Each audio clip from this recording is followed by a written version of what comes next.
सत्यमेव जयते लिया गया है? सत्यमेव जयते बताएंगे एक बार कहां से लिया गया है? बोलेंगे भी। सत्यमेव जयते ऋग्वेद से लिया गया है, मत्स्य पुराण से, भगवत गीता से, ये भी उपनिषद से लिया गया है। मुंडक धन उपनिषद, ओ बन जाता है, ए और ऊ मिलकर के ओ बना देते हैं, मुंडकोपनिषद, जिसका क्या अर्थ है? सत्य की ही सदा विजय होती है। और भारत का राज चिन्ह तो आप जानते हैं ना, जो अशोक स्तंभ के ऊपर का भाग है उस पर भी नीचे क्या लिखा हुआ होता है? सत्यमेव जयते, सत्य की ही सदा विजय होती है। और आप अपनी जिंदगी में प्यारे बच्चे इस बात को, आपको हो सकता है कि सत्य का मार्ग कठिन हो, लेकिन जीत किस पर होनी है? वो हमेशा सत्य के मार्ग पर ही होनी है। और आप यशस्वी भी किस पर बनेंगे? आप प्यारे बच्चे प्रकाशमान भी कौन से मार्ग पर बन सकते हैं? वो सिर्फ और सिर्फ सत्य का मार्ग हो सकता है। तो ये कहाँ से मिला है हमको? कौन से उपनिषद से? मुंडकोपनिषद। और याद रख लेना, भारत के राज चिन्ह पर भी है। यानी कभी आपसे पूछे कि भारत का प्यारे बच्चे जो नेशनल एम्बलेम है, राज चिन्ह पर भी क्या है आपका? वहां राज चिन्ह पर भी सत्यमेव जयते लिखा हुआ है। अगले क्वेश्चन पर, उपनिषदों का मुख्य विषय क्या है? उपनिषदों का मुख्य विषय क्या है? सामाजिक व्यवस्था, दर्शन, विधि, या फिर राज्य? ये उपनिषद किसकी बात करते हैं? तो याद रख लेना, ये फिलॉसफी की बात करते हैं, ये दर्शन की बात करते हैं। ठीक है, दर्शन की। और जो वैदिक साहित्य है, दर्शन का मतलब समझते हैं कि फिलॉसफी क्या है, दर्शन क्या है? तो दर्शन हमको चीजों के बारे में सोचने को, हमारा नजरिया बताता है कि हम किसी चीज के बारे में क्या सोचते हैं, यही दर्शन है। तो दर्शन क्या है? ये वैदिक साहित्य का अंतिम उपादान भी इसको हम कहते हैं। क्या बोलोगे? वैदिक साहित्य का अंतिम उपादान किसको कहा जाता है? वैदिक साहित्य का अंतिम उपादान, यानी सबसे अंत में लिखे गए हैं ये। क्या बोलोगे? सबसे अंत में लिखे गए हैं, इसीलिए इनको क्या कहा जाता है? वेदांत भी हम कहते हैं। वेदांत भी इसको कहा जाता है। आगे, नचिकेता आख्यान का उल्लेख मिलता है। ये नचिकेता, जिन बच्चों ने अगर मेरे द्वारा पहले कभी इतिहास पढ़ा हो, तो मैंने आपको बताया था यम नचिकेता संवाद, कि अपने पिता से प्रश्न पूछने पर कि उसको कहाँ जाने की, प्यारे बच्चे क्या बोलते हैं, यमलोक भेजने की जब उसके पिता ने बात कह दी, तो वो बच्चा वहीं पहुंच गया, नचिकेता। तब क्या बोलते हैं उनको? क्या मृत्यु और जीवन का, प्यारे बच्चे जो परिभाषा थी वो किसने दी थी? वो यमदूत ने दी थी नचिकेता को। तो ये जो संवाद है, ये किस उपनिषद में हमको मिलता है? कठ उपनिषद में। कौन से उपनिषद में? कठ उपनिषद में। अब मैं आपसे क्वेश्चन पूछूंगा, तो आप मुझे बताओ, जो कठोपनिषद है वो किस भाषा में लिखा गया है? सिर्फ पद में या सिर्फ गद्य में? बोलेंगे एक बार, सिर्फ पद में या सिर्फ गद्य में? मैंने आपको दो बताए थे, प्रश्न और केन तो ऐसे हैं जो गद्य और पद्य दोनों में लिखे गए। तो क्या बोलोगे, सिर्फ गद्य में लिखे जानों में से कौन था आपका? कठ, ईश, श्वेतांबर, मैत्रिणी, ये प्यारे बच्चे किसमें थे आपका? सिर्फ और सिर्फ क्या बोलोगे? गद्य के थे। तो कठोपनिषद में क्या है? यम नचिकेता संवाद।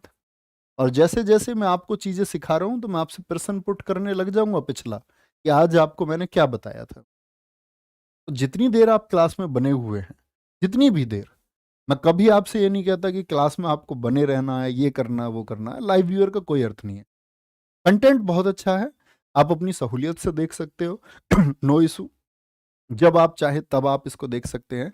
लेकिन सबसे बेहतरीन चीज क्या होती है कि हमको अगले दिन टालने की है। एक बड़ी कहावत है ना, काल है करे सो आज कर। तो उसमें क्या होता है कि हमारा जो समय आगे आएगा, अगर हम कल पे टालेंगे, तो आज ही हम उसको रिजर्व कर लेते हैं। हम्म, बोलो भाई, निम्नलिखित में से वैदिक साहित्य का सही क्रम कौन सा है? कैसे कैसे ये लिखा गया है? तो क्या बोलोगे, स्मृतियां सबसे बाद में लिखी गई? आप कहेंगे नहीं। इस- ब्राह्मण सबसे बाद में लिखे गए? नहीं। तो आप कहेंगे भैया सबसे अंत में उपनिषद तो लिखे गए, लेकिन उपनिषद लिखे गए तो किस क्रम में? तो सबसे पहले वैदिक संहिताएं लिखी गई, नो डाउट। लेकिन उसके बाद में क्या लिखा गया फिर आपका? फिर लिखा गया ब्राह्मण ग्रंथों को, फिर आए आपके आरण्यक, और फिर उपनिषदों को लिखा गया। ठीक है, ऑप्शन ए एकदम से ठीक है। यानी वेद पहले, फिर वेदों के ब्राह्मण ग्रंथ, फिर आरण्यक। आरण्यक मतलब था कि जो जंगल में बैठ के लिखे गए, ठीक है, वन में लिखे गए। और हमारे ऋषियों ने जो लिखा वो मैक्सिमम चीजें आपका हालांकि जंगल में ही लिखी गई, क्योंकि तब उस समय आधुनिकीकरण इतना नहीं था। तो वन में जो रचनाएं हुई या अपने शिष्यों को जो कुछ भी उन्होंने वन में समझाया, तो वो सब क्या था, वो आरण्यक था। ठीक है, ये क्रम आपको पता होना चाहिए। पहले वेद लिखे गए, फिर ब्राह्मण लिखे गए, फिर आरण्यक लिखे गए, और फिर क्या बोलेंगे, उपनिषद लिखे गए। VBAU। नेक्स्ट, हिंदू पौराणिक कथा के अनुसार समुद्र मंथन हेतु किस सर्प ने रस्सी के रूप में स्वयं को प्रस्तुत किया? रस्सी के रूप में स्वयं को प्रस्तुत किया था। तो कालिया था, या फिर वासुकी था, या पुष्कर था, या फिर शेषनाग था? तो क्या बोलेंगे भैया, कौन सा सर्प था? वासुकी सर्प था। कौन सा? वासुकी सर्प था। हुआ कुछ ऐसा कि ऋषि दुर्वासा आपने सुने होंगे, श्राप देने के लिए जाने जाते थे, भगवान इंद्र को श्राप दे दिया। अब भगवान इंद्र को जब श्राप दे दिया, तो समझना तुम, भगवान इंद्र को श्राप दे दिया, तो भगवान इंद्र तो राजा थे, स्वर्ग के राजा, तो स्वर्ग भी इनसे छिन गया, और इस पर अधिकार हो गया दैत्यराज बलि का। दैत्यराज बलि जानते हो नहीं, जिन्होंने तीनों लोकों पर अधिकार कर लिया था, जिनसे भगवान विष्णु ने यह कहा था कि मुझे क्या चाहिए, बोलते हैं कि मुझे चाहिए भैया 2.5 डग जमीन। जब वामन रूप, 5वां रूप उनका था भगवान विष्णु का, तो क्या बोलते हैं, राजा बलि। इंद्र की सत्ता कमजोर पड़ गई, राजा बलि, दैत्यराज, ये सभी जगह छा गए। तो सबको बड़ी दिक्कत हुई, भैया ये तो राक्षसों का समय आ गया। तो सब भाग के गए कहां पर, भगवान विष्णु जी के पास में। भगवान विष्णु जी ने कहा इसका एक सॉल्यूशन है समुद्र मंथन। मंथन समझते हैं प्यारे बच्चे? जैसे आपके घर किसका होता है, बोलेंगे दही का होता है, मंथन होता है, बोलेंगे दही का मंथन। तो ऐसे पूरे समुद्र का मंथन। तो पूरे समुद्र को हिलाने के लिए तो भैया बड़ी रई चाहिए, बड़ी मशीन चाहिए। तो क्या बोलते हैं, उसमें रई के रूप में तो पहले मद्राचल पर्वत मुख्य भाग, बोले मद्राचल पर्वत इतने बड़े समुद्र को मथने के लिए, और फिर इतना ही बड़ी रस्सी चाहिए। तो रस्सी तब बने वासुकी सर्प। एक तरफ ऐसे इसके क्या बोलते, ऐसे घुमा के ऐसे एक तरफ तो पकड़ लिया किसने, आपका क्या बोलोगे, एक तरफ तो राक्षस हो गए, और एक तरफ हो गए कौन, इसके देवता।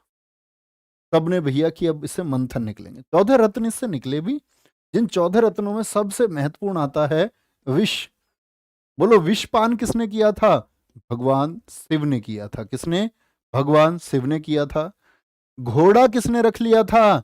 घोड़ा रख लिया था राजा बाली ने। क्या बोलोगे? राजा बाली ने रख लिया था घोड़ा। ठीक है, बाद में तो भगवान इंद्र ने इस पर कब्जा कर लिया था। ऐरावत हाथी किसका है? ऐरावत हाथी मिला भगवान इंद्र को। किसको? भगवान इंद्र को। कामधेनु गाय यहीं से निकली, और कामधेनु गाय किसको मिली प्यारे बच्चे? ऋषियों को मिली। ठीक है, पारिजात कल्प वृक्ष निकले, धनवंतरी जैसे वेद निकले जिन्होंने देवताओं का ट्रीटमेंट किया। लक्ष्मी जी किससे निकली? इसी से निकली। लक्ष्मी जी को देखते ही देवताओं को, और तुम सुनना, देवताओं को और असुरों को लगा कि लक्ष्मी जी हमारे पास आनी चाहिए। तो लक्ष्मी जी किनके पास जाती हैं, बताएंगे एक बार। तो लक्ष्मी जी ने देखा ये सब लोग मचल रहे हैं, सब लोगों के पास नहीं जाना। उन्होंने देखा एक व्यक्ति बड़े आराम से विश्राम कर रहे थे, बहुत ज्यादा ऐसे मतलब हड़के बड़के उसे नहीं थे, बहुत ज्यादा शोर नहीं मचा रहे, आराम से विश्राम कर रहे थे भगवान विष्णु जी। और किन के पास चली गई? बोले दैट पर्सन। तो भगवान विष्णु जी के पास वो चली गई। ठीक है, बहुत सारी 14 चीजें निकली थी इससे। आगे आएंगे।